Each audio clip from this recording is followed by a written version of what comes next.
ధ్యానం చేసిన వాడి జీవితం, ధ్యానం చేయని వాడి జీవితం చాలా డిఫరెంట్గా ఉంటాయి.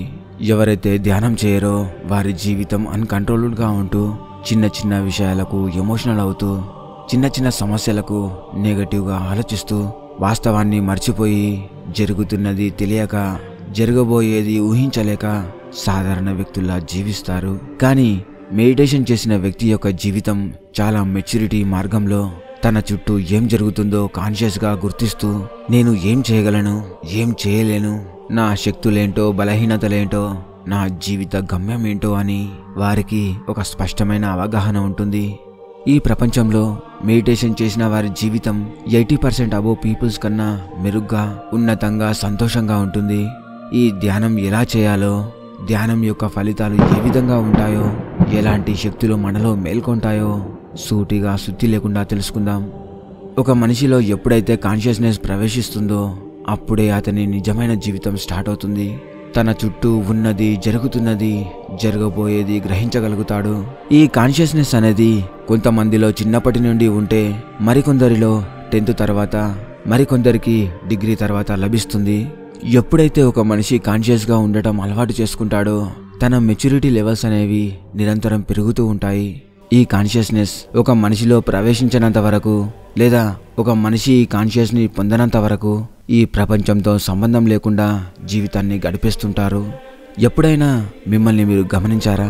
డిగ్రీలో చదువుతున్నప్పుడు అరే 10th క్లాస్లో నేను ఎంత అమాయకుడిగా ఉండేవాడిని, ఇప్పటిలాగా 10th క్లాస్లో ఉండి ఉంటే ఫస్ట్ ర్యాంక్ తెచ్చుకునేవాడిని, ఇంకా ఎంతో ఎంజాయ్ చేసేవాడిని అని అనుకుంటారు. కానీ 10th క్లాస్లో ఉన్నది మీరే, డిగ్రీలో ఉన్నది మీరే. మరి తేడా ఎక్కడుందో గమనించారా? ఇక్కడ తేడా కేవలం మీ మెచ్యూరిటీ లెవెల్స్లో, మీ కాన్షియస్నెస్లో మాత్రమే ఉంటుంది. చిన్నతనం అనేది మన చేతిలో ఉండదు. కారణం మనం కాన్షియస్గా ఉండం గనక. చిన్నతనంలో మనకు ఏది నచ్చితే అది చేయడం, ఎలా ఉండాలనుకుంటే అలా ఉండగలం, ఎవరితో ఎలా మాట్లాడాలో, ఎలా నడుచుకోవాలో తెలియకపోవడం, ఫ్యూచర్ గురించి ఎలాంటి ధ్యాస లేకపోవడం, కుటుంబ సమస్యలు, పరిస్థితులు మనల్ని ప్రభావితం చేయలేకపోవడం వల్ల ఈ లోకంతో సంబంధం లేకుండా బాల్యం అనేది సాఫీగా, ఆనందంగా సాగిపోతుంది. కానీ ఎప్పుడైతే మనలో ఆలోచనలు పుట్టుకొస్తాయో, మనం ఆలోచించడం మొదలు పెడతామో, కాన్షియస్గా ఉండగలుగుతామో అప్పుడే మనం నడిచే విధానం, వెళ్ళే మార్గం మారిపోతుంది. మనలో పుట్టే ఆలోచనలే మన జీవితాన్ని నిర్ణయిస్తాయి. ఇది ప్రతి ఒక్కరి జీవితంలో జరగక మానదు. మనలో పుట్టే ఆలోచనలే మన జీవితాన్ని నిర్ణయిస్తాయి. మెడిటేషన్ అనేది మీ గురించి మీకు పూర్తిగా తెలిసేలా మిమ్మల్ని మీకు సరికొత్తగా పరిచయం చేస్తుంది. మీ మనస్సును ప్రశాంతంగా ఉంచి అనవసరమైన ఆలోచనలకు ప్రాణం పోయకుండా మిమ్మల్ని అనేక రోగాల బారి నుండి కాపాడుతుంది. తీసుకునే ప్రతి నిర్ణయం పవర్ఫుల్గా ఉండేటట్టు మిమ్మల్ని తయారు చేస్తుంది. అంతేకాకుండా మీలో దాగున్న అనేకమైన హిడెన్ పవర్స్ను మీరు తెలుసుకునేలా చేస్తుంది. ఈ ప్రపంచంలో అనేక రకాల మెడిటేషన్ పద్ధతులు ఉన్నాయి. అందులో అత్యంత పవర్ఫుల్ మెడిటేషన్లలో ఒకటి ఉపాసన మెడిటేషన్. ఈ ఉపాసన మెడిటేషన్ మిమ్మల్ని మెంటల్గా మరియు ఫిజికల్గా శక్తివంతులుగా ఉండేటట్టు చేస్తుంది. ఈ ప్రపంచంలో 2 రకాల మెడిటేషన్ పద్ధతులు ఉన్నాయి. ఒకటి ఉపాసన మెడిటేషన్, 2 సమత మెడిటేషన్.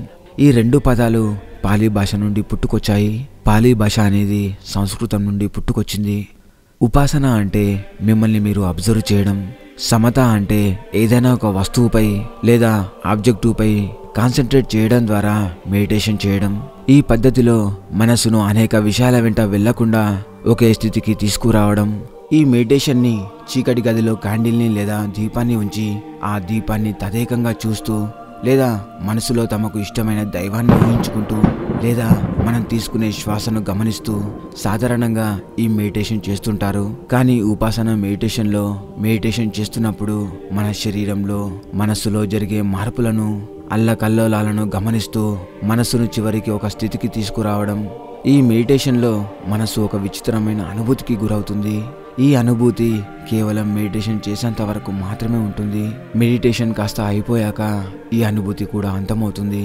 కానీ ఉపాసన మెడిటేషన్లో ఒక వ్యక్తి ఈ ప్రకృతిని, తన శరీరాన్ని, తన మనస్సును ఏ సమయంలోనైనా, ఏ పరిస్థితుల్లోనైనా అబ్జర్వ్ చేస్తూ ప్రతి అణువులో పరమార్థాన్ని అర్థం చేసుకోగలుగుతాడు.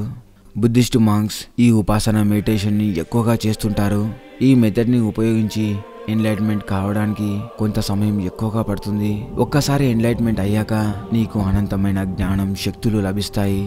దీనిని మనం ముక్తి, మోక్షం, ఆత్మకు స్వేచ్ఛ, సమాధి అని వివిధ రకాల పేర్లతో పిలుస్తుంటాం.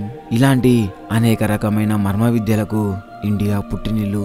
ఈ విద్యను 2500 సంవత్సరాలకు పూర్వం మన భారతీయుడైన గౌతమ బుద్ధుడు కనుక్కోవడం జరిగింది. ఈ విద్య యొక్క గొప్పదనాన్ని ఈ రోజటి ప్రపంచం గుర్తించడం వల్ల అనేక దేశాలకు వ్యాపించింది. ఈ ఉపాసన మెడిటేషన్ వల్ల మంచి ఆరోగ్యం, మనలో నిగూఢంగా దాగి ఉన్న ఎన్నో మానసిక శక్తులు లభిస్తాయి. ఈనాటి ప్రపంచానికి ఈ ఉపాసన మెడిటేషన్ అర్థం కావడానికి ఉపాసన మెడిటేషన్లో ఉన్న మంచి మంచి టెక్నిక్స్ని షార్ట్ పీరియడ్లో అందరికీ అర్థమయ్యే విధంగా క్రోడీకరించారు. కేవలం 10 రోజుల్లో మీ గురించి మీకు పూర్తిగా తెలిసేటట్టు, మిమ్మల్ని మీరు తెలుసుకునేటట్టు కొన్ని రకాల అనుభూతులను మీకు పరిచయం చేయడానికి కొన్ని పద్ధతులను కనుక్కున్నారు. ఈ 10 రోజుల కోర్సుని ఉపాసన మెడిటేషన్ సెంటర్లలో నేర్పిస్తారు. అలాంటి సమయంలో మీ మొబైల్స్ కానీ, బంధువులతో మాట్లాడడం కానీ, ఔటర్ వరల్డ్తో కానీ సంబంధం ఉండదు. ఈ సమయంలో మతపరమైన విద్యను గాని, ఆచారాలను గాని దూరంగా ఉండాలి. ఈ 10 రోజుల్లో మీ మనస్సు అనేది ఎప్పుడూ లేనంత ప్రశాంతంగా మారిపోతుంది. మనస్సు అనేది ఎంత ప్రశాంతంగా మారితే అంత పవర్ఫుల్గా మారిపోతుంది. అల్లకల్లోలంగా మారిన మనస్సు మీకు ఏ విధంగా సహాయం చేయలేదు. ప్రశాంతంగా ఉన్నప్పుడు మీ మనసు మీ జీవితాన్ని మార్చే ఆలోచనలను మీకు చెప్పడానికి ప్రయత్నిస్తుంది. అంతేకాకుండా అద్భుతమైన ఐడియాస్ని మీకు అందిస్తుంది. ఉపాసన మెడిటేషన్ సెంటర్లలో మీరు రోజుకి కనీసం 12 గంటలైనా ధ్యానం చేయవలసి ఉంటుంది. ఈ సమయంలో మీకు శారీరకంగా, మానసికంగా కొన్ని ఇబ్బందులు ఎదురవుతాయి. కానీ ఎట్టి పరిస్థితుల్లో కూడా వాటి నుండి తప్పించుకోవడానికి ప్రయత్నించకుండా వాటిని కొంత సమయం అబ్జర్వ్ చేయవలసి ఉంటుంది. కొంత సమయం తర్వాత మీరు ఆ నొప్పి నుండి, బాధ నుండి బయటపడటం గమనిస్తారు.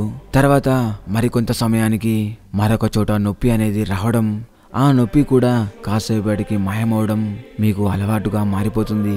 అదేవిధంగా మీలో పుట్టే బాధను గాని, సంతోషాన్ని గాని, దుఃఖానికి గాని, నర్వస్నెస్కి గాని గురి కాకుండా కేవలం సాక్షిభూతుడిగా ఉంటూ మీ చుట్టూ ఏం జరుగుతుందో, మీలో ఏం జరుగుతుందో గమనిస్తూ ఉండాలి. ఈ విధంగా 10 రోజులు చేయడం వల్ల జీవితంలో ఎదురయ్యే ప్రతి సమస్య, ప్రతి ఇబ్బంది, ప్రతి బాధ తాత్కాలికమే అని మీరు గ్రహించగలుగుతారు. క్షణంలో మాయమయ్యే కోపానికి మీరు గురి కాకుండా ప్రశాంతంగా ఉండటం వల్ల కలిగే లాభాలు మీరు తెలుసుకోగలుగుతారు. అంతేకాకుండా మీలో ఏకాగ్రత శక్తి అనేది అధికంగా పెరుగుతుంది. ఈ ఏకాగ్రత శక్తి మీ జీవితాన్ని ఉన్నత స్థానం వైపు తీసుకెళ్లగలుగుతుంది. ఈ ప్రపంచంలో ఒక మనిషి యొక్క జీవితం కేవలం ఏకాగ్రత శక్తి మీద మాత్రమే ఆధారపడి ఉంటుంది. ఒక మనిషికి మరో మనిషికి మధ్య తేడా కేవలం ఏకాగ్రతలోని తేడా మాత్రమే. కేవలం 10 రోజుల్లోనే కాకుండా ప్రతిరోజు క్రమం తప్పకుండా మెడిటేషన్ చేయడం వల్ల ఒక్కసారిగా హ్యూమన్ బీయింగ్ నుండి సూపర్ హ్యూమన్ బీయింగ్గా మారిపోవచ్చు. మన పూర్వీకులు ఈ ధ్యాన విద్యను మోక్షాన్ని పొందడానికి, కొన్ని ప్రత్యేకమైన శక్తులను పొందడానికి, లోక కళ్యాణం కోసం ఉపయోగించేవారు. కాలక్రమేణా నిగూఢంగా దాగి ఉన్న ఈ జ్ఞానం శాస్త్రాల రూపంలో వివిధ దేశాలకు, రాజ్యాలకు వ్యాపించడం జరిగింది. ఈ మెడిటేషన్ వల్ల ఎందరో బుద్ధిస్ట్ మాంక్స్ వందల ఏళ్ళు ఆరోగ్యంగా జీవించడం జరిగింది. ఒక్కసారి హిస్టరీలోకి వెళ్ళి చూస్తే ఈ విషయం మీకు క్లియర్గా అర్థమవుతుంది. ఉపాసన మెడిటేషన్ అనేది ఎలా చేయాలో ఇప్పుడు తెలుసుకుందాం. మొదట ప్రశాంతమైన చోటుని ఎంచుకోవాలి. ఆ తర్వాత మనం ఎక్కువసేపు కూర్చునే పద్ధతిని ఎంచుకోవాలి. అనగా కుర్చీపై అయినా, మోకాళ్ళ మీద అయినా, పద్మాసనంలో అయినా మరియు ఇతర పద్ధతిలో కూడా కూర్చోవచ్చు. ఏ పద్ధతిలో కూర్చున్నా సరే వెన్నెముక మాత్రం నిటారుగా ఉండాలి. వెన్నెముకను నిటారుగా ఉంచి కూర్చున్న తర్వాత ప్రశాంతంగా కళ్ళు మూసుకొని కేవలం నీ శ్వాసను గమనిస్తూ ఉండాలి. అలాంటి సందర్భంలో మీలో ఎన్నో రకాల ఆలోచనలు వస్తూ మీరు శారీరక ఇబ్బందులకు గురవుతారు.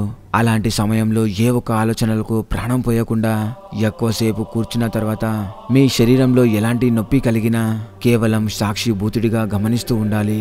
ఇలా చేయడం వల్ల కాసేపటికి మీ మనసులోని ఆలోచనలు, మీ శరీరం అనుభవిస్తున్న చిన్న చిన్న ఇబ్బందులు మాయమవుతాయి. ఇలా కేవలం శ్వాసను గమనిస్తూ ఉండడం వల్ల మీరు ఆలోచన రహిత స్థితికి చేరుకుంటారు. ఈ స్థితిని ధ్యానం అంటారు. ఈ స్థితిలో నీవు ఎంత ఎక్కువసేపు ఉంటే అంత ఎక్కువ నీకు జ్ఞానం లభిస్తుంది. మానసిక శక్తులు మేల్కొంటాయి.